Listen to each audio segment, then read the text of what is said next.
Cover-up makeup had become my specialty over the past 6 months. Foundation 3 shades darker than my natural skin, layered thick over the purple fingerprints circling my left wrist. Concealer patted carefully along my collarbone where Tyler's grip had left marks like a necklace I never asked for. The long-sleeved gray shirt I wore to work hid most of it, even though the kitchen at Rossi's was hot enough to make me sweat through my uniform by hour 3. Friday nights were chaos. The upscale Italian restaurant in downtown Chicago attracted a specific crowd. Businessmen closing deals over expensive wine, couples celebrating anniversaries, families spending money they wanted everyone to see them spending. I was 25 years old, 1 semester away from finishing my nursing degree, and I served them all with a smile that felt painted on as thick as the makeup. "Table 12 needs water," Marco, the floor manager, barked as he passed. "And fix your hair. You look exhausted." I was exhausted.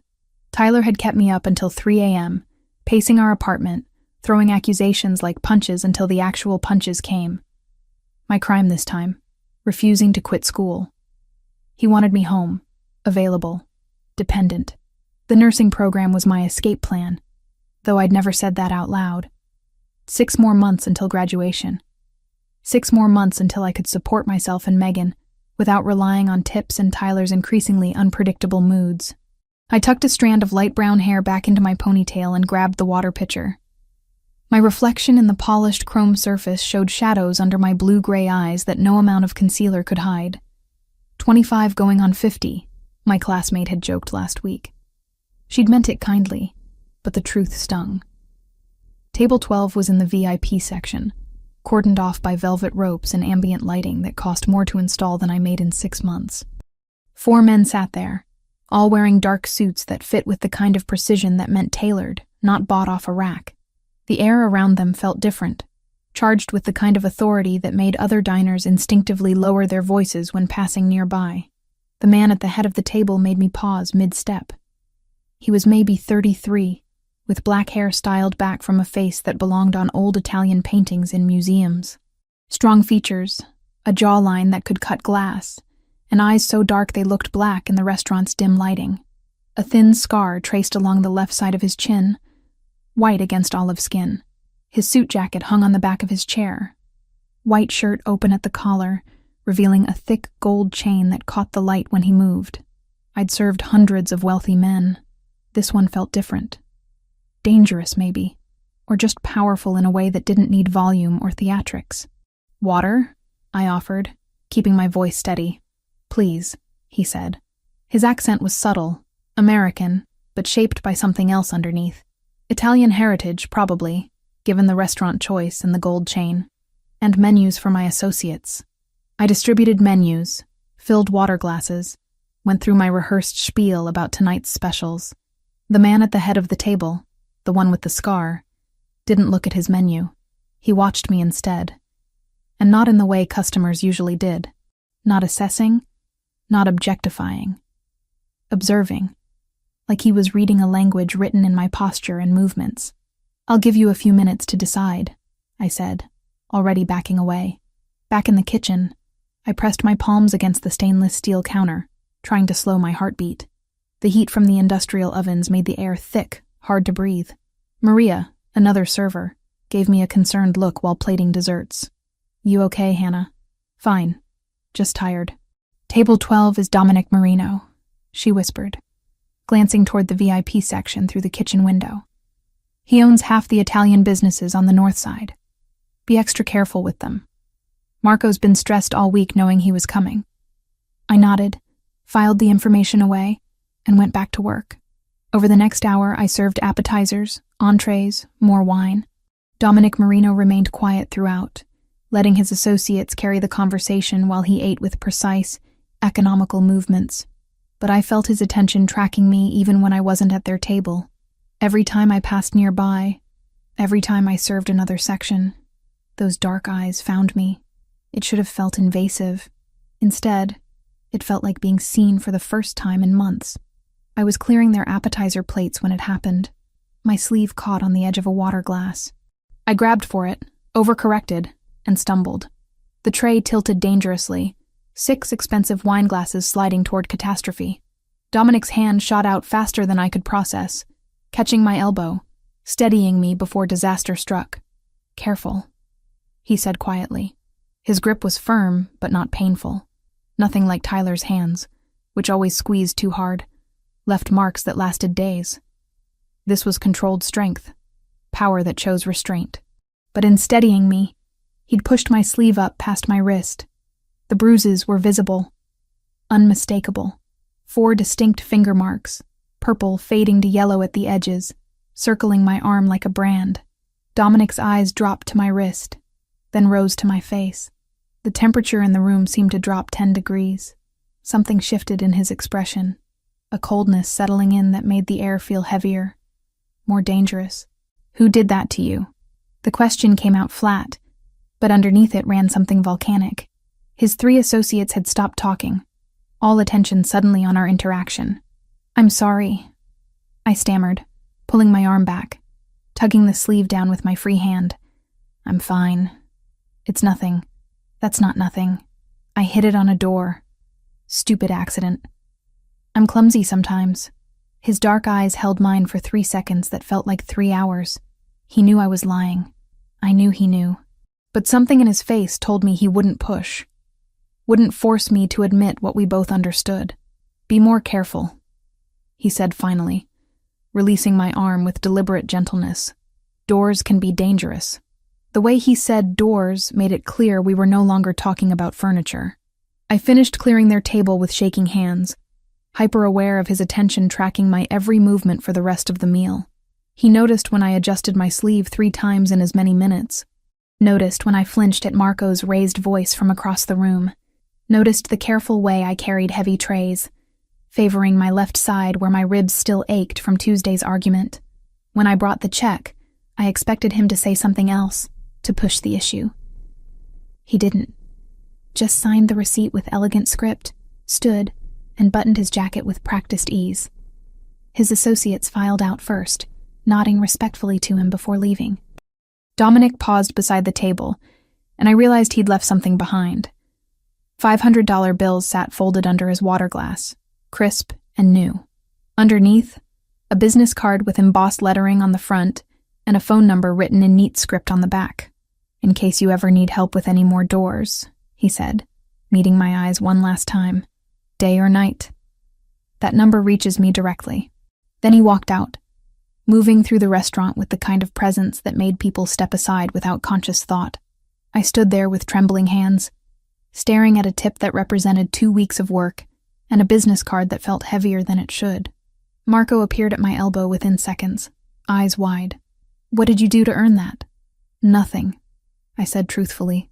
"I didn't do anything." But as I pocketed the card and the money, I knew that wasn't entirely accurate. Dominic Marino had seen something in those bruises.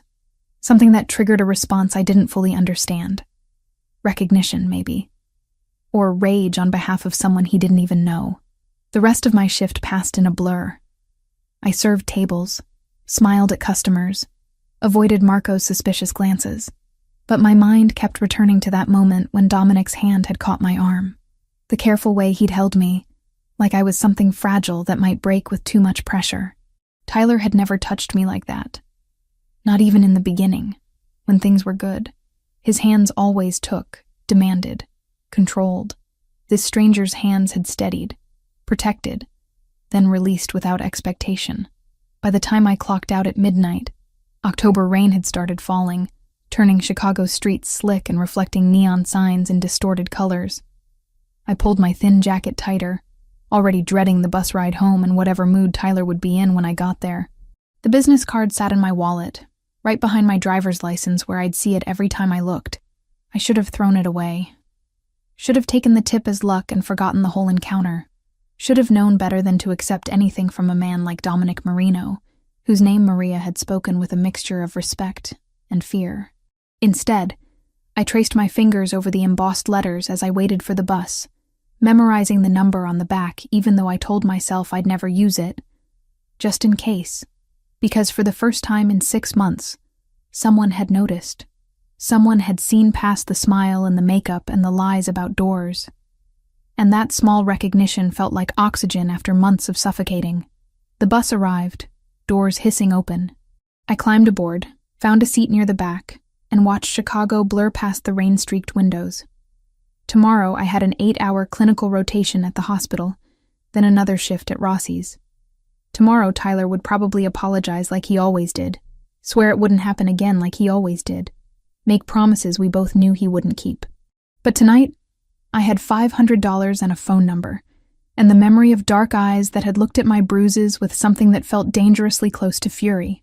It wasn't much, but it was more than I'd had this morning. Saturday afternoon hit me like a hangover I didn't earn. 4 hours of sleep, clinical rotation at the hospital from 6 a.m. to 2 p.m., then straight to Rossi's for a double shift that wouldn't end until midnight. My nursing instructor had pulled me aside after rounds to ask if everything was okay at home. The exhaustion must have shown through the makeup. I'd lied, said I was fine, said I'd been studying late. She hadn't believed me, but she'd let it go. The restaurant was already filling up when I arrived. Chicago's wealthy taking advantage of the unseasonably warm October afternoon. By 6 p.m., every table in my section was full, and Marco was snapping orders at me like I was personally responsible for the kitchen being backed up. I was refilling water glasses at table 7 when I saw him through the front window. Tyler. My stomach dropped so fast I nearly spilled water across the white tablecloth. He was weaving slightly on the sidewalk outside, that particular sway that meant he'd been drinking since noon. His shirt was wrinkled, tie loosened, hair disheveled. He'd clearly come straight from wherever he'd spent his afternoon drowning whatever anger had been festering since our fight. He pushed through the restaurant door with enough force to make the hostess jump back. His eyes scanned the dining room until they found me, and the expression on his face made my blood freeze. "Hannah!" His voice cut through the ambient dinner conversation like a knife. "We need to talk. Now." Marco appeared from the kitchen, his face already red with stress. "Sir, I'm going to have to ask you to lower your voice or leave. I'm not talking to you." Tyler shoved past the hostess stand, making his way toward my section. "Hannah, did you hear me?" Diners were staring now. A man at table 4 had his phone out, probably ready to call the police. I set down the water pitcher with shaking hands and moved to intercept Tyler before he could reach deeper into the restaurant. "Tyler, please," I said quietly. "I'm working. We can talk later." "We'll talk now." He grabbed my wrist, the same one Dominic had seen bruised last night. His fingers dug into the tender flesh, making me gasp. "You're my girlfriend. You don't get to ignore my calls all day." "Sir, release her immediately or I'm calling the police," Marco said, but his voice held uncertainty. He was a manager, not security, and Tyler outweighed him by 40 pounds. "She belongs to me," Tyler snarled. "I don't need your permission to talk to what's mine." He yanked me toward the door. I stumbled, nearly falling, and he jerked me upright with enough force to wrench my shoulder. The pain shot down my arm, sharp and immediate. "You're hurting me," I managed. "Good. Maybe you'll remember it next time you think about ignoring me." We burst through the front door into the cooling evening air. Tyler didn't stop on the sidewalk. He dragged me around the corner into the narrow service alley that ran between Rossi's and the neighboring building. Rain from earlier had left puddles on the uneven pavement, trash bins creating shadows in the failing light. He slammed me against the brick wall hard enough to knock the wind from my lungs. His forearm pressed across my throat, cutting off my air supply. The smell of whiskey rolled off him in waves. 2 years, he said, his face inches from mine. 2 years I've supported you, put up with your school nonsense, and this is how you repay me? Flirting with customers? I wasn't, I gasped, trying to push against his arm. Tyler, I can't breathe. You think I didn't see how you looked at that guy last night? The one who left you that ridiculous tip? His grip tightened. You think I'm stupid? Black spots danced at the edges of my vision. My lungs screamed for oxygen. This was it, I realized with strange clarity. This was how Tyler finally killed me. In an alley behind the restaurant where I'd been trying so hard to build a future without him. Then suddenly, the pressure was gone. Tyler flew backward like he'd been hit by a car, crashing into the opposite wall with a sound that would have been satisfying if I wasn't too busy gasping for air. I collapsed against the brick, hand at my throat, trying to understand what had just happened. Dominic Marino stood in the alley entrance, perfectly still except for his eyes. Those dark eyes that had noticed my bruises last night now tracked Tyler with the kind of focus a wolf gives to wounded prey. He wore a different suit today, charcoal gray, still immaculate despite having just thrown a grown man across an alley. "You made a mistake," Dominic said quietly. Tyler pushed himself upright, too drunk and stupid to recognize the danger he was in. "Who the hell are you?" "Someone who doesn't like seeing women treated like property." Tyler laughed, the sound ugly and aggressive. He charged forward, throwing a wild punch that Dominic sidestepped with minimal effort. Before Tyler could recover his balance, 2 other men appeared in the alley. One of them, older with graying hair at his temples, caught Tyler's arm and twisted it behind his back with professional efficiency. "This is none of your business," Tyler grunted, struggling against the hold. "That's my girlfriend." "No," Dominic said, moving toward me. "She's not." He crouched down to my level where I'd slid to sit against the wall, his hands hovering near my shoulders but not touching. "Are you hurt?" I tried to speak, but only managed to cough. My throat felt crushed, each breath painful. Dominic's jaw tightened. He stood, turned back to Tyler with the kind of calm that felt more threatening than any rage. "Luca, take him. He'll be dealt with appropriately." "You can't just take me," Tyler protested, as the man Dominic had called Luca began forcing him toward a black car idling at the alley entrance. "Hannah, tell them we're together." I said nothing, just watched as they loaded him into the back seat like cargo. Dominic returned his attention to me, and this time he did touch, helping me to my feet with the same careful gentleness from last night. "Can you walk?" I nodded, not trusting my voice yet. He kept one hand on my elbow as we made our way back into the restaurant through the rear kitchen entrance. Marco rushed over immediately, taking in my appearance, the red marks already forming on my throat. "Hannah, I'm so sorry. I should have called the police faster." "She needs to go home," Dominic interrupted. His voice held authority that made Marco's mouth snap shut. "I'll see that she gets there safely. Pay her for the full shift." "Of course, Mr. Marino. Of course." I found my purse in the back room, accepted my jacket from Maria, who looked like she wanted to ask questions but didn't dare. Dominic led me out the front door to where another black car waited, driver already behind the wheel. He opened the back door for me, waited until I was settled, then slid in beside me. The car pulled away from the curb smoothly, no squealing tires or dramatic acceleration. Just quiet, professional competence. "Where do you live?" Dominic asked. I gave him the address of my apartment, my voice returning as a raspy whisper. He relayed it to the driver, then turned back to me. "How long?" "What? How long has he been hurting you?" The directness of the question, the way he didn't dance around it or let me pretend, broke something open inside me. 6 months. Maybe longer if you count the verbal stuff. "Why didn't you leave?" "I tried. He found me. Convinced me to come back. Said he'd change." I stared at my hands, at the bruises circling my wrist. And I believed him, because it was easier than being alone. Dominic was quiet for a long moment. The Chicago streets slid past the tinted windows, familiar and foreign at the same time. Finally, he spoke. "My father used to beat my mother. Started when I was 5, got worse as I got older. I'd hear her crying in the bathroom at night, see the bruises she'd try to hide." His voice held no emotion, just flat recitation of facts. "When I was 16, I got big enough to stop him. Told him if he ever touched her again, I'd kill him." I looked at him. "Did he?" "No. He died of a heart attack 6 months later. Natural causes, though I can't say I mourned much." He met my eyes. "My mother wasted 20 years on a man who saw her as something to own and break. I swore I'd never let that happen to anyone I could protect. You don't even know me." "I know enough." The car pulled up in front of my building. A tired walk-up in a neighborhood that pretended to be nicer than it was. Dominic got out first, scanned the street with practiced assessment, then opened my door. "Will you be safe here tonight?" "Tyler won't come back," I said, though I wasn't entirely sure of that.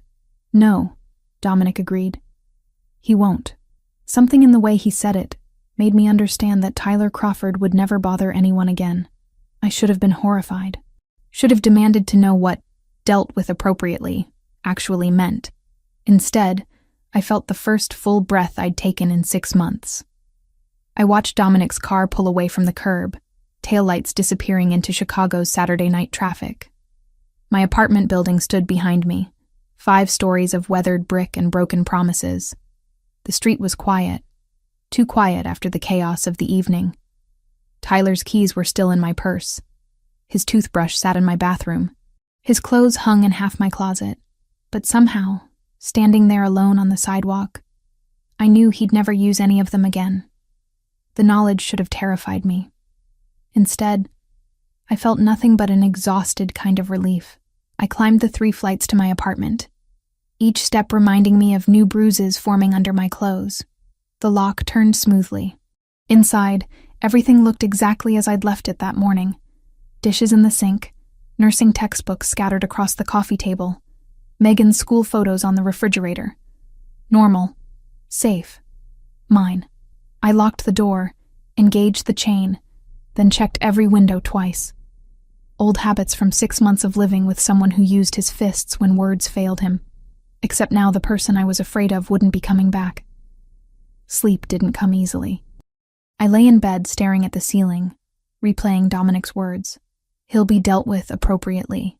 The careful way Luca had forced Tyler into that car. The absolute certainty in Dominic's voice when he said Tyler would never bother anyone again. What had I done? What had I allowed to happen? But even as the question circled my mind, exhaustion pulled me under. Sunday morning brought rain against the windows and the shrill ring of my phone. Unknown number. I almost didn't answer. "Miss Carter?" A woman's voice, professional and slightly concerned. "This is Officer Jennifer Mills with Chicago PD. We need to ask you some questions about Tyler Crawford." My stomach dropped. "What about him? When was the last time you saw Mr. Crawford?" I sat up slowly, mind racing. "Yesterday. Late afternoon. He came to my workplace. Rossi's restaurant on West Madison? Yes. And after that, he left. I don't know where he went. Not technically a lie. I didn't know where Luca had taken him. Mr. Crawford's vehicle was found abandoned near Montrose Harbor early this morning. His wallet and phone were inside. We're trying to establish a timeline of his movements yesterday evening." The rain picked up, drumming harder against the glass. I wrapped my free arm around myself, suddenly cold. "I don't know anything about that," I said. "We broke up. He showed up at my work drunk and angry. My manager had him removed." "Removed by whom?" "I don't know. Some customers helped. Everything happened so fast." Officer Mills was quiet for a moment. I could hear papers shuffling. "Miss Carter, we have a report that Mr. Crawford was physically aggressive with you yesterday. Is that accurate?" My hand went to my throat. To the tender bruises his fingers had left. "Yes. And you didn't call the police?" "It was over before I could." The customers intervened. More silence. More shuffling. "We may need you to come in for a formal statement. Someone will be in touch." The call ended. I sat holding the phone, staring at Tyler's contact information still saved in my contacts. Should I delete it? Keep it as evidence of what? My hands shook as I set the phone down. A knock at the door made me jump so hard I nearly fell off the bed. I approached cautiously, looked through the peephole. Dominic Marino stood in the hallway, holding a small black bag and 2 cups of coffee. I opened the door. "You didn't sleep," he observed, taking in my appearance. I was still wearing yesterday's clothes, hair tangled, face bare of the makeup I usually hid behind. "Not much. May I come in?" I stepped back, let him enter my small apartment. He looked out of place here, too polished and powerful for my second-hand furniture and peeling linoleum. But he moved through the space like he belonged, setting the coffee on my kitchen counter, opening the black bag to reveal medical supplies. "Sit," he said, gesturing to one of my mismatched kitchen chairs. "I'm fine. You're not. And lying about it doesn't help either of us." I sat. He pulled the other chair close, began examining my throat with gentle fingers. The bruises had darkened overnight, Tyler's handprint visible in purple and red. "This needs ice," Dominic said, standing to raid my freezer. He wrapped ice cubes in a dish towel, pressed it carefully against my neck. "Hold it there." 15 minutes. He returned to his bag, Pulled out arnica gel, antibiotic ointment, bandages. Professional supplies, the kind that suggested he'd done this before. The police called. I said quietly. They found Tyler's car by the lake. Dominic's hands didn't pause in their work, spreading gel over the bruises on my wrist. What did you tell them? The truth. That he came to the restaurant drunk. That he was removed. That I don't know where he went after. Good. Is he dead? The question hung between us, heavy and unavoidable. Dominic finished treating my wrist, carefully wrapped it, then met my eyes directly. Tyler Crawford will never hurt you or anyone else again. That's all you need to know. That's not an answer. It's the only answer I'm giving you. His voice was firm, but not unkind. What happened to him was a consequence of his own actions. He put his hands on you. In my world, that has a price. I pulled my hand back, cradling it against my chest. Your world. What is your world exactly? Complicated. I gathered that much from the way everyone at the restaurant treats you. Dominic stood, moved to my kitchen sink, washed his hands with the same methodical care he'd shown treating my injuries. When he turned back, his expression held something I hadn't seen before. Vulnerability, maybe. Or just exhaustion. I grew up watching my father terrorize my mother, he said. Started when I was 5. Got worse every year. He'd come home drunk, find something wrong with dinner or the house or just the way she looked at him. Then he'd use his fists to correct her. He leaned against my counter, arms crossed, but his posture held tension that suggested the memories still cut deep. I was too small to stop it. Could only listen through my bedroom door while she tried not to scream. Tried not to wake me up even though I was already awake, already hearing everything. How old were you when it stopped? 16. I'd gotten big enough by then. Strong enough. Came home one day and found him beating her in the kitchen. Something snapped in me. He looked at his hands like they belonged to someone else. I put him in the hospital for 3 days. Told him if he ever touched her again, I'd kill him. Did he? No. Had a heart attack 6 months later. Doctor said it was stress and poor diet, but I think it was fear. Fear that next time I wouldn't stop at a warning. Rain continued its assault on the windows. Somewhere in the building, a baby cried. Normal sounds of normal life. My mother wasted 20 years on a man who saw her as property to damage. Dominic continued. By the time she was free, she'd forgotten who she'd been before him.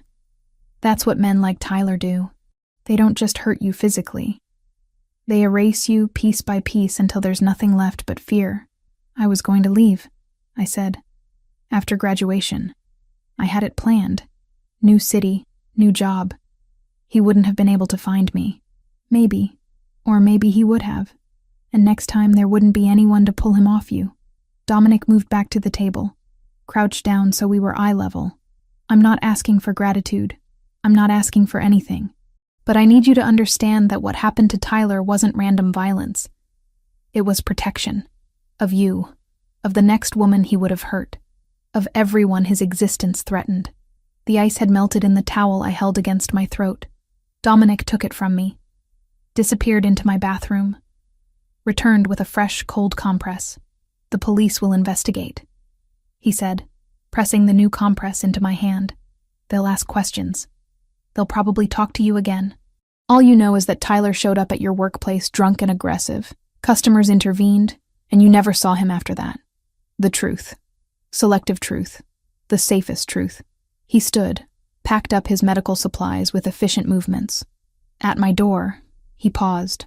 I'm having someone watch your building for the next few days. Why are you doing this? Because no one did it for my mother. Because I can. He opened the door, then looked back one more time. And because when I saw those bruises on your wrist Friday night, I recognized them. Recognized what they meant. What they would keep meaning if someone didn't stop it. Then he was gone, leaving me alone in my apartment with ice against my throat and questions I knew better than to ask. Monday brought more police. A detective this time, older, with tired eyes and a wedding ring worn thin from years of wear.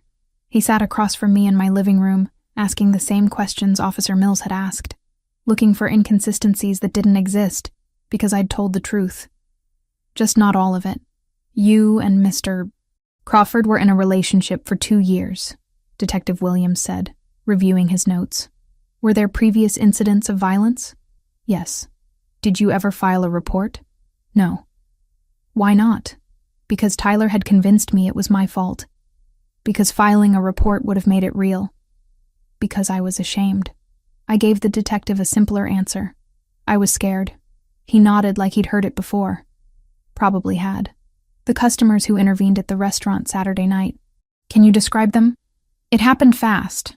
I was focused on breathing. But you saw them. Dark suits, professional looking. I didn't get names. The restaurant manager said one of them was Dominic Marino. My face remained carefully neutral. I don't know who that is. Detective Williams studied me for a long moment. We both knew I was lying. We both knew he couldn't prove it. Miss Carter, if you know something about Mr. Crawford's whereabouts... I don't. It would be better to tell us now. I told you everything I know. He left his card. Said to call if I remembered anything else. I put it in the drawer with Dominic's cards and tried not to think about how my life had become a collection of phone numbers I might never use. That afternoon, my phone rang again. Not police this time. A lawyer. A smooth voice with expensive diction, saying Dominic had retained his services on my behalf should I need legal representation during the investigation into Tyler's disappearance. I thanked him. Saved the number. Added it to the collection. Tyler Crawford had been gone for 48 hours. His car sat in an impound lot waiting for forensics that would find nothing useful. His apartment remained untouched. Rent paid through the end of the month by automatic withdrawal. And I went to class Monday evening like nothing had changed. Took notes on pharmacology and wound care. Practiced starting IVs on rubber arms that didn't bruise. Normal, safe, mine.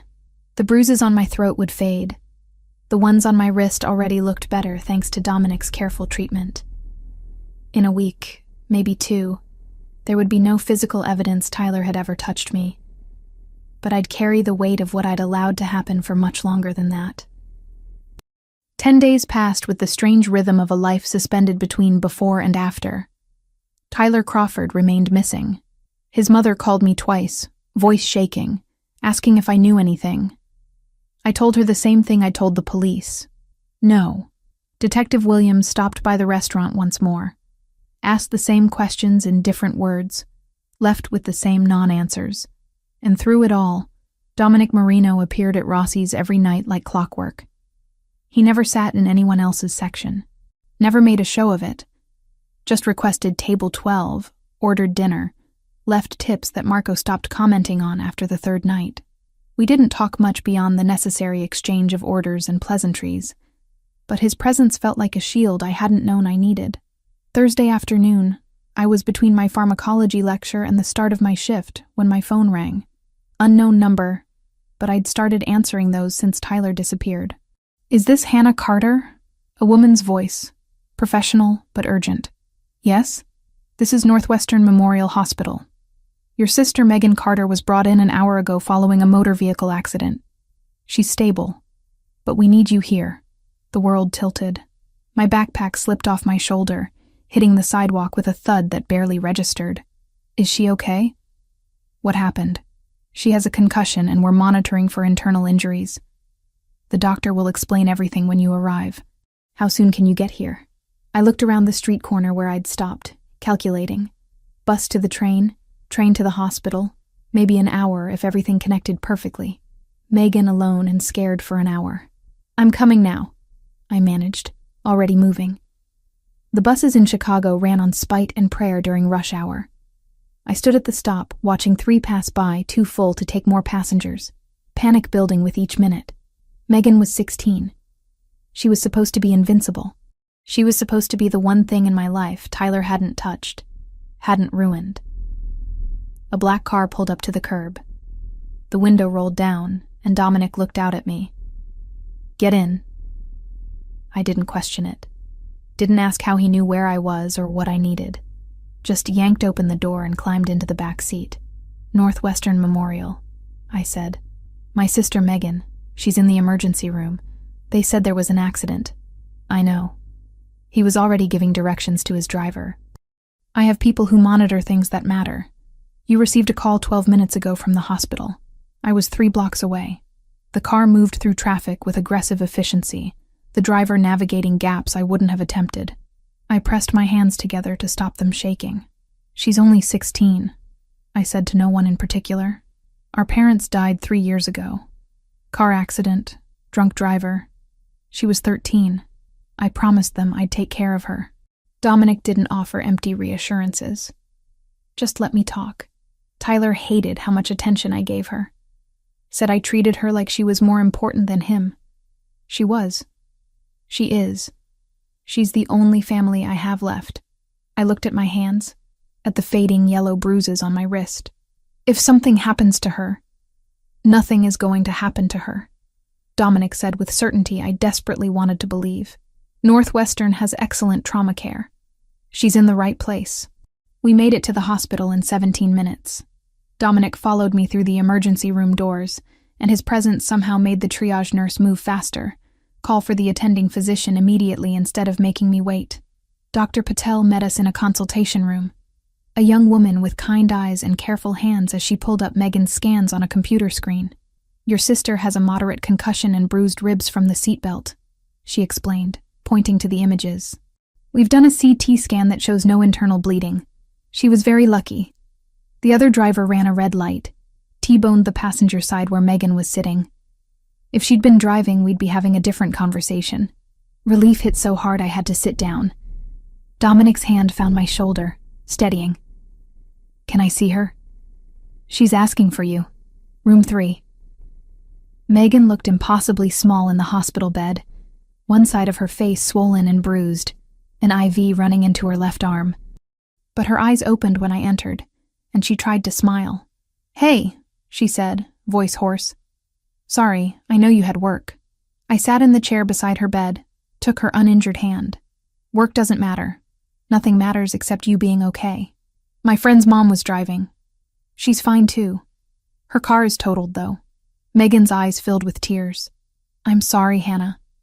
I know we can't afford hospital bills right now. Don't worry about that. But Tyler always said—" She stopped, awareness dawning. "Wait.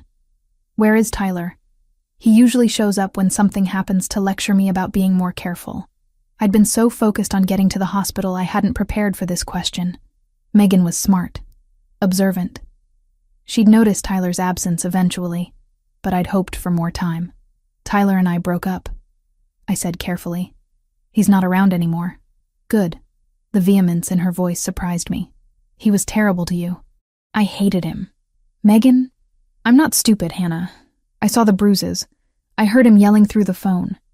I just didn't know how to help." Fresh tears spilled over. "I should have done something." "Hey, no." I squeezed her hand gently. "This wasn't your job. You're 16. Taking care of you is my job, not the other way around." A soft knock interrupted us. Dominic stood in the doorway holding 2 cups of coffee and a bottle of water. "They said she could have fluids," he said, offering me the water. Megan's eyes widened slightly, taking in Dominic's expensive suit, the way he moved through the hospital like he owned it. "Who's that?" "A friend. He gave me a ride here." "Some friend," she murmured, but she was too exhausted to push for details. Dr. Patel wanted to keep Megan overnight for observation. Standard protocol with concussions. I planned to stay with her, called Marco to explain I wouldn't make my shift. He was surprisingly understanding, probably because Dominic had already called ahead to inform him. When Megan finally fell asleep, sedated and monitored, I stepped into the hallway to find Dominic talking quietly with an administrator. They shook hands, and the woman walked away with a satisfied expression. "What was that about?" "Your sister is being moved to a private room with better monitoring equipment. Dr. Patel will remain her primary physician, but I've arranged for a neurologist to consult on her concussion protocols." "Dominic, I can't afford—" "You're not paying for any of this." His tone left no room for argument. "Medical bills, follow-up appointments, physical therapy if she needs it. It's handled. I can't accept that." "You can, and you will." He guided me to a quiet corner of the hallway, away from the nurses' station. "Consider it an investment in your future. You're 6 months from finishing nursing school. Can't have you dropping out because of medical debt." Why are you doing this? He was quiet for a moment, considering his answer. Because Tyler made you feel like you had to choose between your education and your sister. Between your future and your survival. I'm showing you that you don't. That there are people who can help without demanding pieces of yourself in return. The next 3 days established a pattern I simultaneously craved and feared. Dominic drove me to the hospital each morning before my classes, picked me up afterward to take me to evening visiting hours. Megan's condition improved steadily.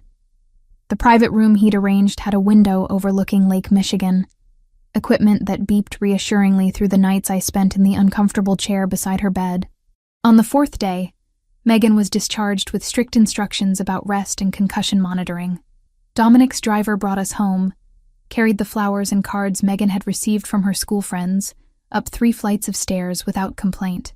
After Megan was settled on the couch with instructions to watch mindless television and call if she felt dizzy, I walked Dominic down to the street where his car waited.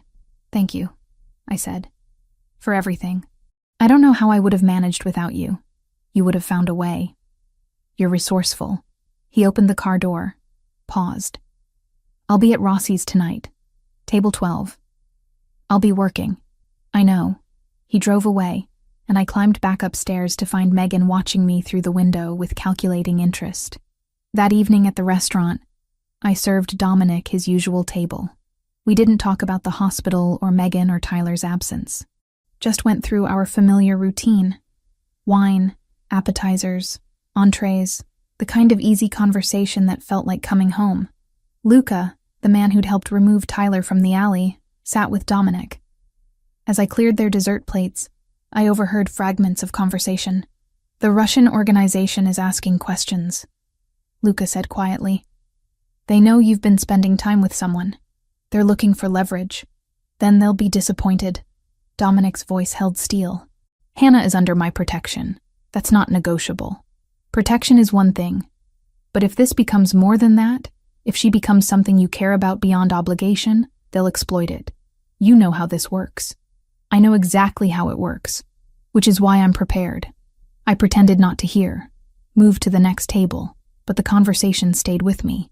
Russian organization, leverage, exploitation.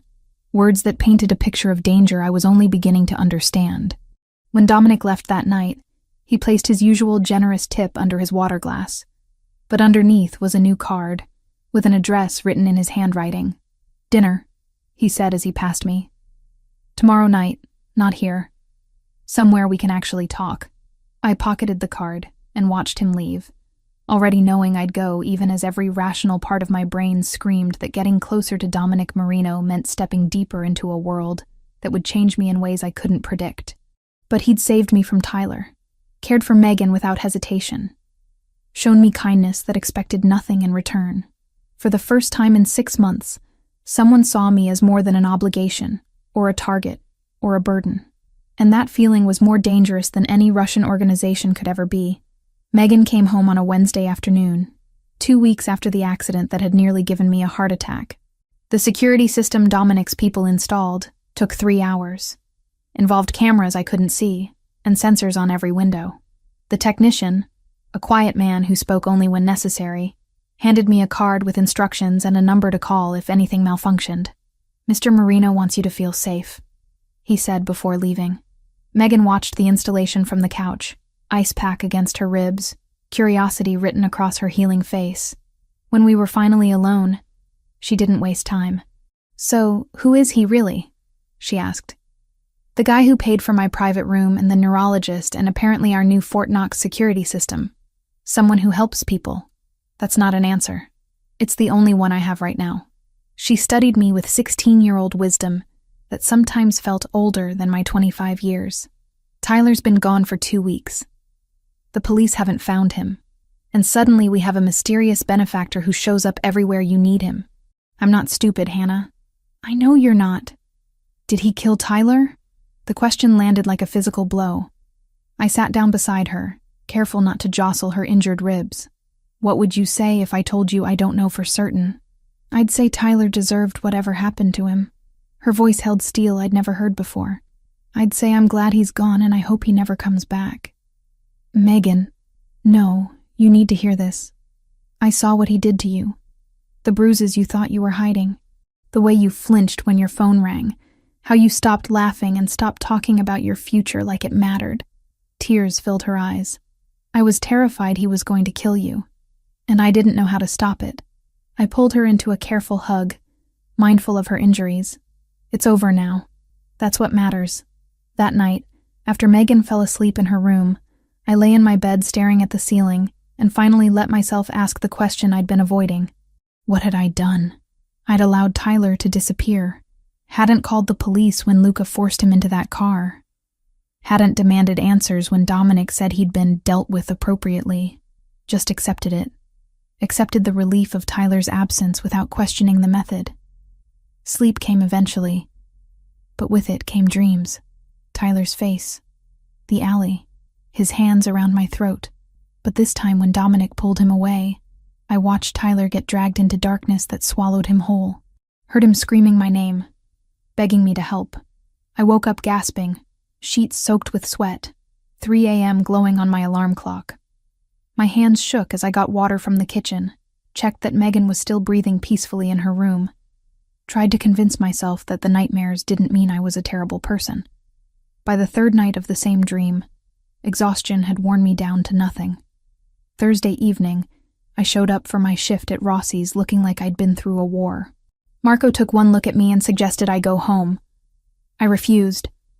Work meant routine, meant not thinking, meant serving Dominic at table 12 and pretending everything was fine. Except Dominic saw through it immediately. "You're not sleeping," he observed when I brought his wine. "I'm fine. You're not. When does your shift end?" "Midnight. I'll wait." He did. Sat at that table nursing drinks and working on his phone while the restaurant emptied around him. At 12:15, after I'd finished closing duties, he drove me home. But instead of dropping me at my building, he parked and turned to face me. "Talk to me. There's nothing to talk about." "Hannah, my name carried weight. You've barely slept in days. You look like you're being haunted. What's going on?" The dam broke. Everything I'd been holding back spilled out in a rush of words and tears, and guilt I hadn't known how to process. I keep dreaming about him. About Tyler. About what happened in that alley, except in the dreams I can see what comes after. Where you took him. What you did. And I wake up and I feel guilty. Except not because he's gone, but because I'm relieved he's gone. And what kind of person does that make me? Dominic let me talk, didn't interrupt, didn't judge. When I finally ran out of words, he was quiet for a long moment. "You think you should feel worse about his death?" he said finally. "You think the fact that you're relieved instead of devastated makes you complicit, makes you as bad as me, doesn't it?" "No." He turned in his seat to face me fully. "Hannah, listen to me. Men like Tyler don't stop. They escalate. Every time you take them back, every time you forgive them, they learn they can go further next time. That the consequences don't outweigh their desire to control you. But I could have left differently. Could have gone to the police, gotten a restraining order, and he would have violated it. Statistics show that restraining orders against domestic abusers are violated 75% of the time, and when they're violated, it often ends in murder." His voice was calm but firm. "Tyler was strangling you in that alley. Another 30 seconds and you'd be dead. The only thing I did was stop a murder in progress. You did more than stop it. Yes, I made sure he could never try again. With you or anyone else." He reached out, gently turned my face toward his. "You're not responsible for the choice I made. You're only responsible for surviving. And that's exactly what you did. It doesn't feel like surviving. It feels like I let someone die for me. Tyler chose his own fate when he put his hands on you, when he strangled you in an alley behind a restaurant. Every action has consequences. His were just more permanent than he anticipated." We sat in the car as Chicago moved around us. Late-night traffic and distant sirens and the ordinary sounds of a city that kept going regardless of individual tragedies. "The nightmares will fade," Dominic said quietly. "Give yourself time to process. Don't force yourself to feel guilt you don't actually feel just because you think you should." "How do you know?" "Because I've lived with the consequences of violence my entire life. And I've learned that sometimes the only moral choice is the one that keeps people alive. He drove me home, walked me up to my door, waited while I checked on Megan. Before he left, he turned back. "I'm at the restaurant tomorrow night. Same table. If you need to talk more, I'll be there." Friday night, I served him dinner like always. But this time, when the restaurant closed and the kitchen staff left, I found him waiting by the back door. We stood in the empty kitchen, industrial ovens cooling, overhead lights casting harsh shadows. "I'm okay," I said. "Or I will be. The nightmares are already less frequent." "Good, but I need to know something. Was it quick? When it ended, did he suffer?" Dominic's expression softened slightly. "He didn't suffer. That's all I'll tell you." The relief that washed through me should have felt wrong. Instead, it felt like the first full breath I'd taken in days. He stepped closer, and suddenly the space between us felt charged with something beyond gratitude or protection. His hand came up, cupped my face with gentleness that contradicted everything I knew about who he was and what he did. "I shouldn't," he said. "Getting involved with you beyond keeping you safe is selfish and dangerous," and I kissed him before he could finish the thought. He tasted like the wine he'd been drinking, like something expensive and forbidden. His arms came around me, pulling me against him with careful strength, and for the first time in my life I understood the difference between being taken and being held.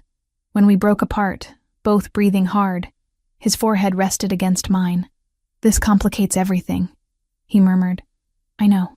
My world isn't safe. Being close to me makes you a target for people who want to hurt me. I'm already in it. Already a target after Tyler. Running won't change that." His thumb traced my cheekbone. "Then we do this carefully. Slowly. And you tell me the moment it becomes too much." The next week unfolded like discovering a foreign country. Dominic introduced me to aspects of his life gradually, testing boundaries, showing me pieces of himself beyond the man who'd saved me in an alley. Sunday dinner at his mother's house, a modest home in a quiet neighborhood where she lived with a full-time nurse and security that pretended to be landscaping. She was in her early 60s, elegant and warm, and she looked at her son with the kind of love that suggested she'd forgiven him for whatever darkness he'd inherited from his father. "You're the girl from the restaurant," she said, taking my hands. "Dominic told me about you, about how brave you were. I wasn't brave, I was terrified. Brave is being terrified and surviving anyway." Monday, he took me to one of his legitimate businesses, an import warehouse filled with Italian wines and olive oils and artisanal foods. Showed me the paperwork, the customs documentation, the completely legal operation that employed 40 people and turned a solid profit. "This is what I'm building toward," he said. "Eventually, this will be all of it. No more protection, no more gray area operations, just business." "How long?" "Years. Some obligations can't be walked away from overnight, but I'm working toward it." Luca became a more regular presence, sitting with Dominic at dinner, engaging me in conversation that felt like gentle vetting, making sure I understood what I was getting into without stating it outright. "He's different with you," Luca said one night when Dominic stepped away to take a call. "Lighter, more like who he was before his father died and all the weight landed on him." "What was he like before?" "Idealistic. Thought he could change things from the inside. Make the family legitimate through sheer force of will." Luca smiled. "Turns out it's harder than that, but he hasn't stopped trying. By the end of the week, my world had expanded in ways I couldn't have imagined 2 weeks earlier. I still went to class, still worked my shifts, still checked on Megan and helped her with homework. But now there was this other life layered underneath, full of complications I was only beginning to understand. Friday night, Dominic met me after my shift. We walked along Lake Michigan, cold October wind making me grateful for the jacket he'd thought to bring for me. "Are you sure about this?" he asked. "About me? Because once you're really in, once people know you matter to me, there's no going back to invisible." I thought about Tyler's hands around my throat, about Megan in that hospital bed, about the nightmares that were finally fading, about how Dominic had shown me kindness without expectation, protection without possession, I'm sure. He pulled me close, kissed me under the Chicago skyline, and I felt the last piece of my old life slip away, replaced by something I couldn't name yet but desperately wanted to keep. 3 weeks into whatever Dominic and I were calling this, I'd started to believe maybe dangerous could coexist with normal, that I could finish nursing school, take care of Megan, and somehow exist in the orbit of a man whose world operated by rules I was only beginning to understand. Tuesday evening shattered that illusion. I was leaving my pharmacology lecture at 7 p.m. October darkness already settled over the city. The campus parking lot was half empty, streetlights casting pools of yellow across cracked pavement. I'd taken the bus from work, walked the 3 blocks to class, and was heading back toward the stop when the black sedan pulled up beside me. Not Dominic's car. Wrong make, wrong feel. The back door opened before I could process the threat. Get in. The man's accent was thick, Eastern European. Russian, maybe. He held something under his jacket that looked like the shape of a gun. I backed up. No. Miss Carter, you will... A second car materialized from nowhere, screeching between us with enough force to make the Russian vehicle swerve. Luca emerged from the driver's seat, gun already drawn, flanked by 2 other men I recognized from Dominic's security detail. Back up, Luca ordered, his usual easy demeanor replaced by something cold and lethal. Now. The Russian car hesitated for 3 seconds that felt like hours. Then it peeled away, tires screaming, disappearing into Chicago traffic. Luca holstered his weapon, turned to me. You're unhurt? Yes. What just happened? Get in the car. Dominic's waiting. The drive to wherever we were going took 20 minutes through neighborhoods I didn't recognize. Luca made 3 calls in rapid Italian, his tone suggesting this was very bad. Finally, we pulled up to a restaurant I'd never been to, upscale and clearly closed despite it being dinner hours. Dominic met us at the door. The fury in his eyes made me take a step back. Inside, he said quietly. Too quietly. The restaurant's main dining room had been cleared except for one table where papers and laptops were spread out. Luca went straight there, started pulling up what looked like surveillance footage.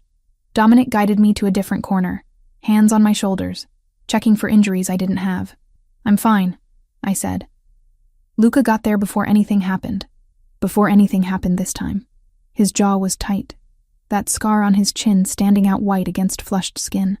The Russians have been watching you for days, waiting for an opening. My stomach dropped. Why? Because you matter to me.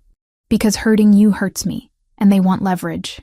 He released me, paced away, ran both hands through his hair. This is my fault. I knew the risk, knew they'd been asking questions, and I let you stay visible anyway. Luca called from across the room.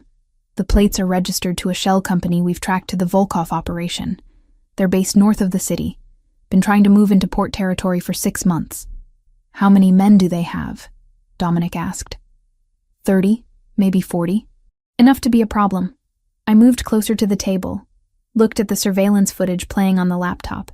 Me leaving my apartment that morning, walking to the bus stop, entering Rossi's, going to class. They'd been following me all day. What do they want? My voice sounded steadier than I felt.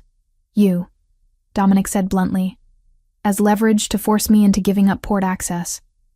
Or as revenge if I refuse. He turned to face me fully. I can arrange protection. Federal witness protection. New identity for you and Megan. Relocation to another state. You'd be safe, completely removed from my world. No. Hannah, listen to me. No. I crossed my arms, held his gaze. I'm not running. I'm not starting over in some random city away from everything I know. And I'm sure as hell not letting these people dictate my life. They tried to kidnap you an hour ago, and your people stopped them. That's what you do, right? Protect what's yours? Something flickered in his expression at that phrasing. This isn't a game. These men are violent, organized, and they will hurt you to get to me. Then what do you suggest? Because witness protection means never seeing you again. Never finishing school here. Never being Hannah Carter anymore. My hands were shaking, but I kept my voice firm. I just got free from Tyler controlling every aspect of my life. I'm not trading that for a different kind of prison. Luca cleared his throat. There's a middle option. Safe house outside the city. Full security. Isolated property. Give us time to negotiate with the Volkovs. Or neutralize the threat entirely. A few weeks, maybe a month. Dominic looked at me. You and Megan both. Temporary relocation until this is resolved. Megan just got back to normal after the accident. You want me to pull her out of school, away from her friends. I want you alive, Dominic cut in. Both of you. Everything else is negotiable. The weight of it hit me then. This was the price of being close to him. Not just accepting what he'd done to Tyler, but becoming a target myself. Dragging Megan into danger she'd never asked for.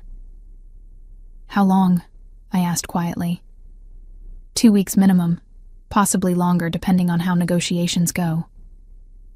I thought about Megan, about the security system already on our apartment, the way she'd started sleeping through the night again without nightmares, about taking her somewhere isolated where she'd feel like a prisoner.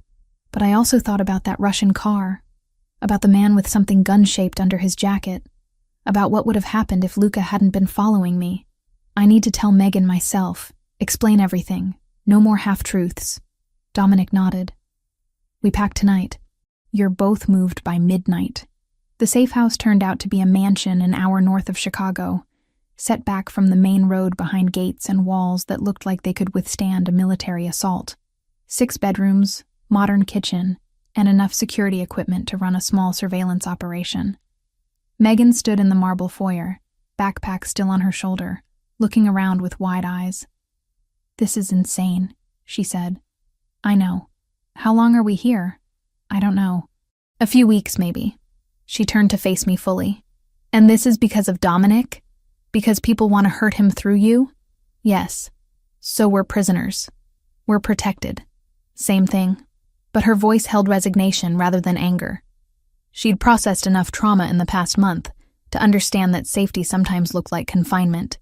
That night, after the security team did their final sweep and Dominic's driver returned to the city, I sat Megan down in one of the upstairs bedrooms and told her everything, who Dominic really was, what he controlled, why people were after him, what had actually happened to Tyler. She listened without interrupting, her 16-year-old face aging years in the span of my confession. You should have told me sooner, she said finally.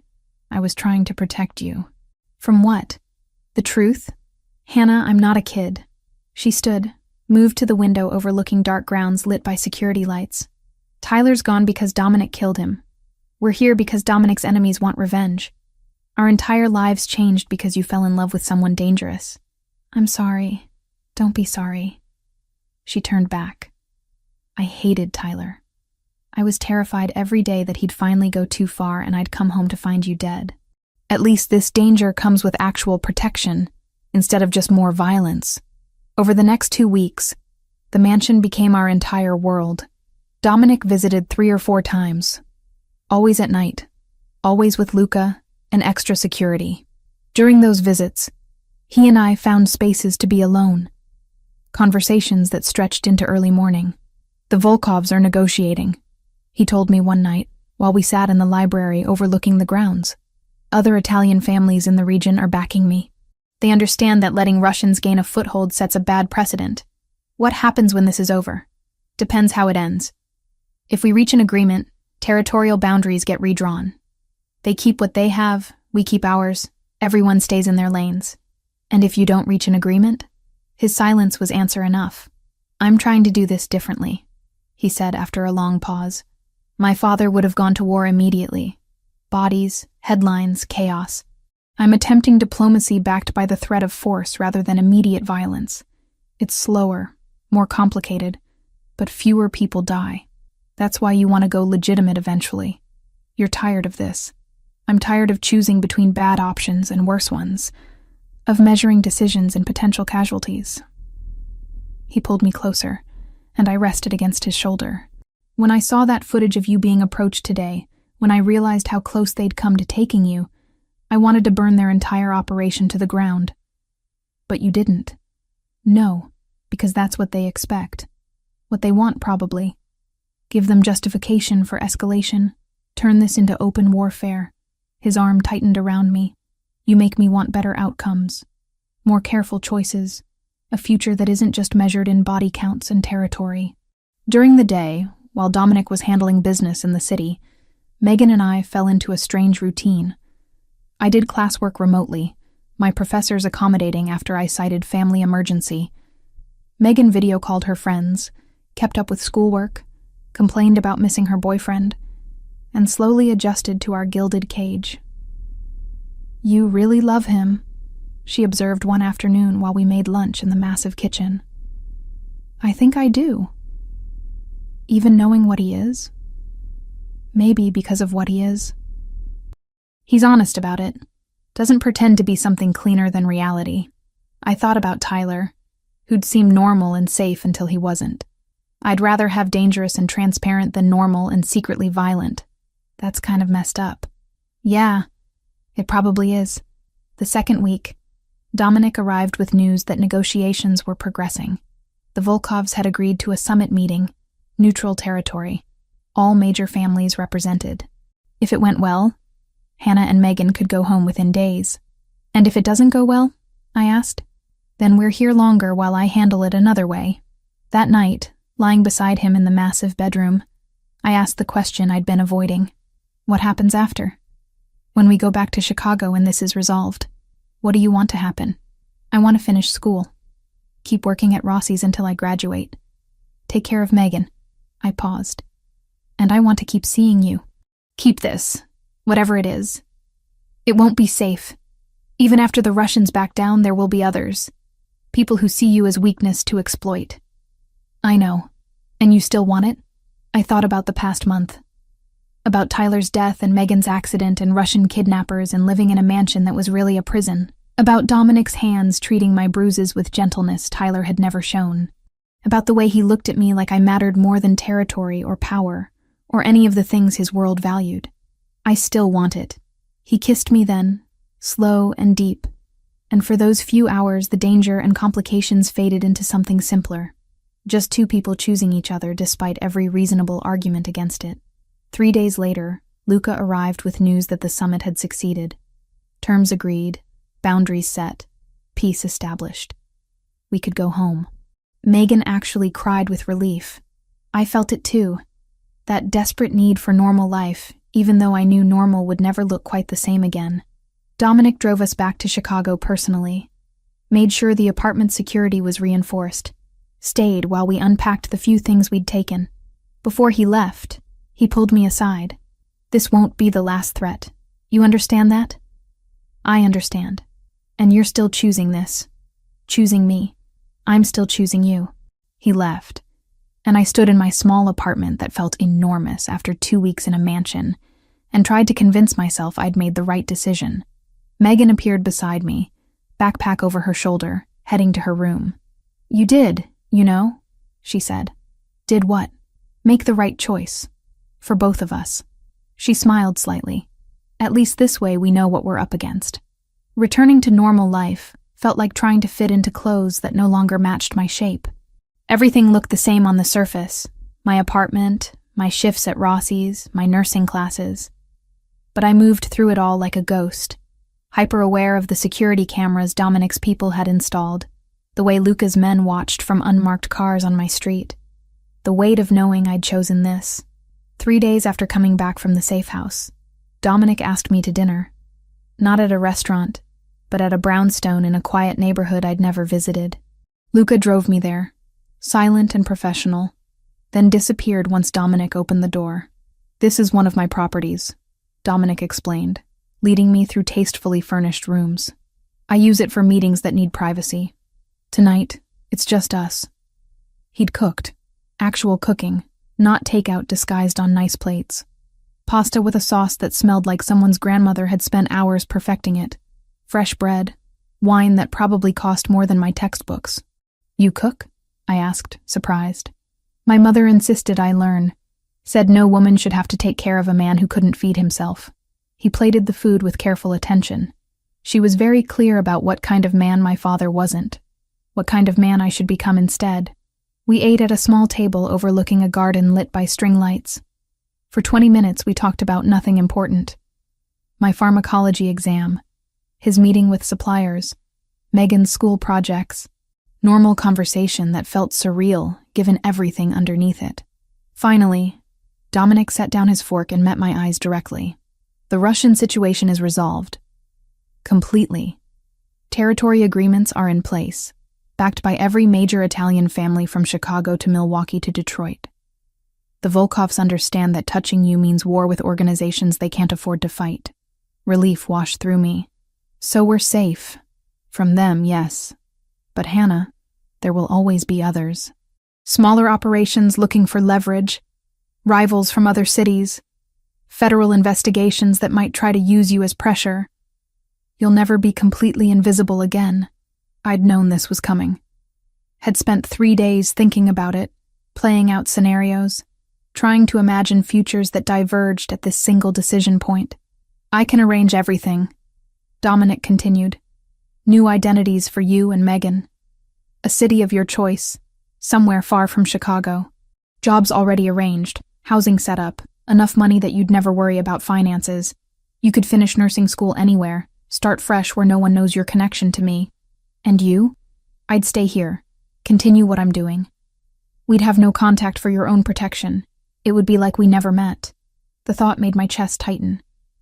6 months ago, I would have taken that offer without hesitation. Safety, security, escape from everything complicated. But 6 months ago, I'd been a different person. What's the alternative? You stay. Accept that being with me means living with calculated risks. Understanding that I can protect you better than anyone, but I can't eliminate danger completely. He reached across the table, took my hand. It means choosing me despite every rational argument against it. Can I have time to think? Take whatever you need. I spent the next 3 days in a fog of decision-making. Classes felt distant, work automatic. Every spare moment I ran through possibilities, consequences, futures that split like roads diverging. Friday evening, I sat Megan down in our living room and laid out everything. The offer, the alternatives, the fact that staying in Chicago meant accepting permanent risk. She listened without interrupting, her 16-year-old face serious in a way that made her look older. "What do you want to do?" she asked when I finished. "I don't know." "That's why I'm asking you. This affects your life too. Hannah, you've spent 3 years making decisions based on what's best for me. What keeps me safe, what gives me opportunities. You stayed with Tyler longer than you should have because leaving would have meant financial instability for both of us. You work 2 jobs and take night classes so I can stay in a decent school district." She leaned forward. "For once, make a decision based on what you want. I want both things. I want you safe and I want him. Then stay. We have better security now than we did with Tyler, and that's saying something. At least this danger comes with people actively protecting us instead of being the source of the danger." Saturday, I met Luca at a coffee shop near campus. He'd suggested it, said Dominic wanted me to talk to someone who'd been in this world longer, who could give me perspective without emotional investment. "He told you to be honest with me," I said after we both had coffee. "He told me to tell you the truth, even the parts that make him look bad." Luca stirred sugar into his espresso. "So here it is. Being with Dominic means you'll always be looking over your shoulder. It means teaching Megan to check under her car before starting it. It means never posting your location on social media, never getting too comfortable, never fully trusting people outside our circle. That sounds exhausting." "It is. But it also means you'll have protection most people can't imagine. Resources, connections, people who will move heaven and earth to keep you safe because keeping you safe keeps him whole." Luca set down his spoon. "I've worked for Dominic for 15 years. Watched him build this organization from the ground up after his father died. He's careful, strategic, and he doesn't make mistakes often. But you, Hannah, you're his biggest vulnerability and his greatest motivation to do better, to be better." "How do you mean?" "He's been talking about going fully legitimate for years. Empty talk, mostly, because the reality is complicated and messy and takes time. But since he met you, he's actually taking steps, delegating operations he doesn't want to be involved in anymore, building legitimate businesses that can sustain the family without criminal activity, planning an exit strategy that actually has teeth." Luca met my eyes. "You make him want a future that isn't measured in territory and violence. That's rare. That's worth something." Monday morning, I called Dominic and told him my decision. "I'm staying. Megan and I both. But I have conditions." "Name them." "I finish my last semester without interference. No pulling me out of class for emergencies unless someone is literally dying. Megan goes to school normally, has friends, dates when she's ready. I don't want her growing up afraid. Agreed. And I don't want to know details about the parts of your business that aren't legal. If you have to do something, do it. But don't bring it home. Don't make me complicit by knowing. His pause lasted 3 seconds. That's fair. Anything else? Yeah. No lies between us about the big things. I can handle brutal honesty better than comfortable deception. I can do that. That week, Dominic's people upgraded our apartment security again. Better cameras, reinforced locks, panic buttons in every room that connected directly to Luca's phone. Megan complained it felt like living in a bunker. I told her bunkers kept people alive. Thursday evening, Dominic took me to meet his mother properly. Not the brief introduction we'd had before, but a real dinner where I was being presented as someone important. She lived in a modest home in a quiet suburb, the kind of place that looked completely ordinary from the outside. Inside, it was warm and full of photos. Dominic at various ages, relatives I didn't recognize, candid shots that captured joy I hadn't seen much of in his current life. Hannah, she said, taking my hands in both of hers. Dominic told me what you've been through. What you survived. I glanced at him, uncertain how much she knew. She knows everything, he said quietly. I don't keep secrets from my mother. Then you know I'm not exactly an ideal choice for your son. Her laugh was warm and genuine. Ideal according to whom? The people who think my family is cursed? The ones who see Dominic as nothing more than his father's legacy? She guided me to the couch, sat beside me. Let me tell you something. I spent 20 years with a man who saw me as property, who used his fists whenever I showed independence or questioned his decisions. I survived, but barely, and I lived every day terrified that my son would become him. She looked at Dominic, who stood near the kitchen, giving us space. But he didn't. He saw what his father was and chose to be different. Chose to protect instead of dominate. To build instead of destroy. Her attention returned to me, and then he met you. And for the first time, I saw him look at someone the way I wished his father had looked at me, like you were a person, not a possession. Like your safety mattered more than his pride. I don't know if I'm strong enough for this life. You survived an abusive relationship. You're raising your sister while putting yourself through nursing school. You looked at my son's world and chose to stay despite having every reason to run. She squeezed my hands. You're stronger than you think. Dinner was comfortable after that. Stories about Dominic as a child, embarrassing moments his mother shared while he protested. Normal family dynamics that felt impossible given everything else. When we left, his mother hugged me tightly at the door. Take care of each other, she said. That's all that matters in the end. In the car driving back to my apartment, Dominic was quiet. Finally, he spoke. She likes you. I like her too. She's been through hell. She has. That's why I needed you to meet her. To understand why I reacted the way I did when I saw your bruises that first night. Why Tyler's fate was sealed the moment he put his hands on you. Because she was never protected. Because she was never protected. And I was too young to stop it until I wasn't. And I swore that any woman in my life would never experience what she did. We pulled up to my building. Dominic walked me upstairs. Checked the apartment, despite security saying everything was clear. Kissed me goodnight with the kind of tenderness that still surprised me. After he left, I stood at my window watching his car disappear into Chicago traffic. Megan appeared beside me, backpack over her shoulder, heading to her room. You made the right choice, she said. How do you know? Because you look alive again. Like you did before Tyler. Like you remember what it's like to want something instead of just surviving. She squeezed my shoulder. That's worth fighting for. I thought about Tyler, about the Russian car, about 2 weeks in a safe house that felt like a gilded prison, about Dominic's hands treating Bruises with gentleness, his mother's story of surviving 2 decades of abuse, Luca's pragmatic honesty about the costs and benefits of this life. It wasn't a fairy tale, wasn't safe or simple or anything resembling normal, but it was mine, chosen with full knowledge of the consequences. And for the first time since my parents died, since Tyler's first closed fist, Since the weight of the world landed on my shoulders, I felt like I was living, instead of just enduring. That would have to be worth the risks we were taking. 6 months after that rainy Friday night, when Dominic Marino first noticed bruises on my wrist, I walked across a stage in a black cap and gown to accept my nursing degree. My hands didn't shake when they called my name.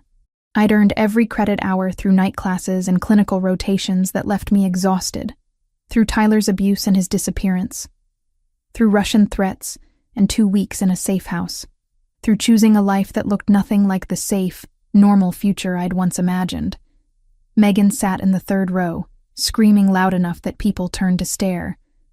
Beside her, Dominic stood clapping, wearing a suit that probably cost more than my entire education. His mother sat on his other side, dabbing at her eyes with a tissue. They'd all come.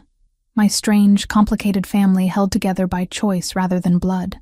After the ceremony, we went to dinner at a restaurant overlooking Lake Michigan.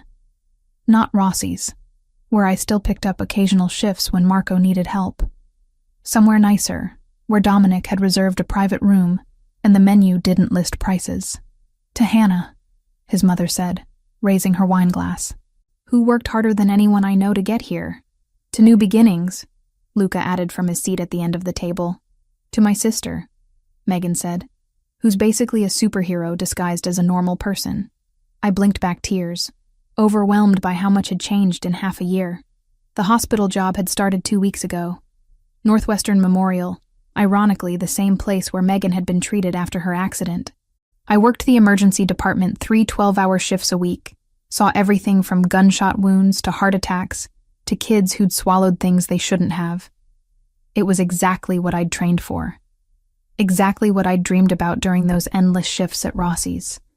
And somehow, I'd gotten here, despite everything. Life had settled into a rhythm I never expected to find. Monday through Wednesday, I wore scrubs and helped save lives. Thursday and Friday, I occasionally picked up shifts at the restaurant because I genuinely enjoyed it now that I wasn't dependent on the tips. Weekends belonged to studying for my nursing boards and spending time with Dominic. Megan had processed the initial shock of our new reality and adapted with the resilience only teenagers seem to possess. She'd become friends with Luca's 15-year-old niece, Sophia, who understood what it meant to have family members in complicated business. They did homework together, complained about teachers, went to movies with security Megan barely noticed anymore.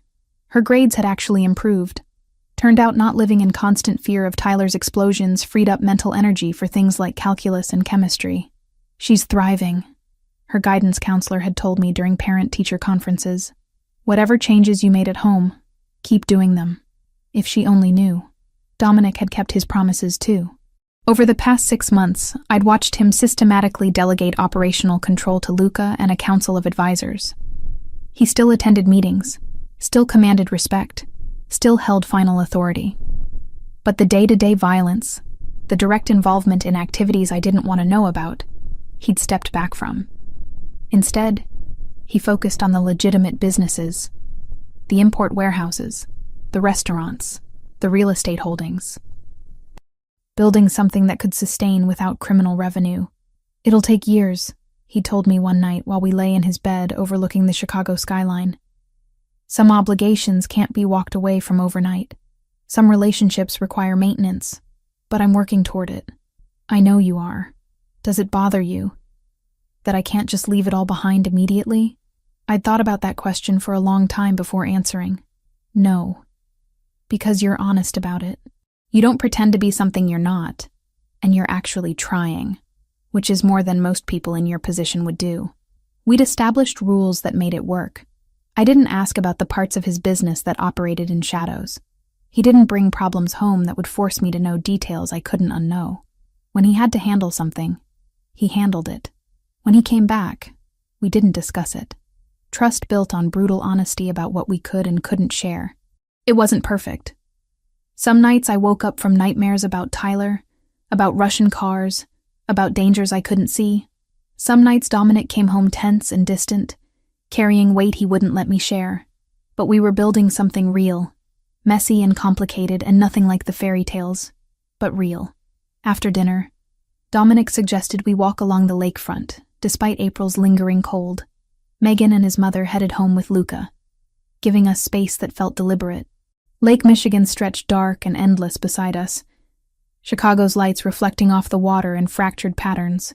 We walked in comfortable silence, his hand warm in mine, until he stopped at an overlook where the skyline framed perfectly behind us. "Hannah," he turned to face me fully. "The past 6 months have been the best of my life, and the most terrifying." Terrifying how?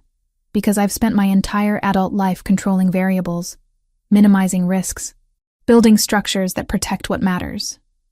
He pulled a small box from his jacket pocket. "But you're a variable I can't control. And somehow that makes you more important than anything else." My breath caught. The box was velvet, dark blue, clearly holding jewelry. "This isn't a traditional proposal," he continued. "I can't promise you a normal life. Can't promise there won't be more threats, more complications, more moments where you question whether this is worth it." He opened the box, revealing a ring with a single diamond, elegant and understated. "But I'm promising that I will spend every day working toward giving you the safest, freest life I can build, that you and Megan will always be protected, that I will never stop trying to deserve you." I stared at the ring, at his face, at the vulnerable hope in his dark eyes. "You're asking me to marry you. I'm asking you to build a future with me, knowing what that means, knowing what I am and what I'm trying to become." He took the ring from the box. No illusions, no false promises, just commitment to keep choosing each other despite everything working against us. 6 months ago, I'd been a different person. Trapped with Tyler, surviving rather than living, believing my future was measured in semesters completed and bills paid rather than dreams realized. Now, I stood on the shore of Lake Michigan with a man who'd killed for me, protected me, showed me what it meant to be valued rather than possessed. A man whose world was dangerous and complicated, and nothing I'd ever imagined wanting. And I knew my answer before he finished speaking. Yes. He slid the ring onto my finger with hands that trembled slightly. Then he kissed me while Chicago moved around us, oblivious to the small miracle of 2 people choosing impossible love over safe loneliness. We didn't tell anyone immediately. Kept it private for a week, learning how the weight of the ring felt, adjusting to the promise it represented. But eventually, word spread. His mother cried and hugged me so tightly I couldn't breathe. Luca shook his head with a smile that suggested he'd seen this coming long before we did. Megan screamed and demanded to be maid of honor, despite the wedding being theoretical and far in the future. Life continued its strange rhythm. I worked my hospital shifts, helped trauma victims and cardiac arrests and everything in between. Dominic attended meetings, expanded businesses, gradually built the infrastructure for eventual legitimacy. 2 weeks after the engagement, I was finishing a particularly brutal 12-hour shift when my phone buzzed with a text from Megan. "Got an A on my calculus exam. Sophia and I are celebrating with pizza. Don't wait up." I smiled, sent back congratulations, and headed for the exit. The emergency department was finally quiet after hours of chaos. My scrubs were stained, my feet hurt, and I wanted nothing more than sleep. Dominic's car idled at the curb, him leaning against it with that same intense focus he'd shown the first night we met. "You didn't have to pick me up." "I wanted to." He opened the door. "Megan texted me too. Figured you'd be exhausted." During the drive back to my apartment, which I still maintained even though I spent most nights at his place, I watched Chicago slide past the windows, the city that had been backdrop to Tyler's abuse, to Russian threats, to transformation I never saw coming. "What are you thinking?" Dominic asked. "That 6 months ago I couldn't have imagined this. Any of it. Is that good or bad?" I looked at the ring on my left hand, at the man beside me who'd walked into a burning alley to save me, at the life we were building from impossibility. "It's good. Complicated and messy and nothing like I planned. But good." He reached over, laced his fingers through mine. We drove through Chicago, while the city breathed around us, full of other people living other complicated lives. Somewhere, Detective Williams had probably closed Tyler Crawford's missing persons case as cold. Somewhere, the Russian organization went about their business in territories we'd negotiated. Somewhere, people I'd never meet were making choices that would ripple through worlds I'd never fully understand. But in this car, With this man, wearing this ring and carrying knowledge of who I'd become, I felt something I hadn't experienced in years. Peace. Not safety.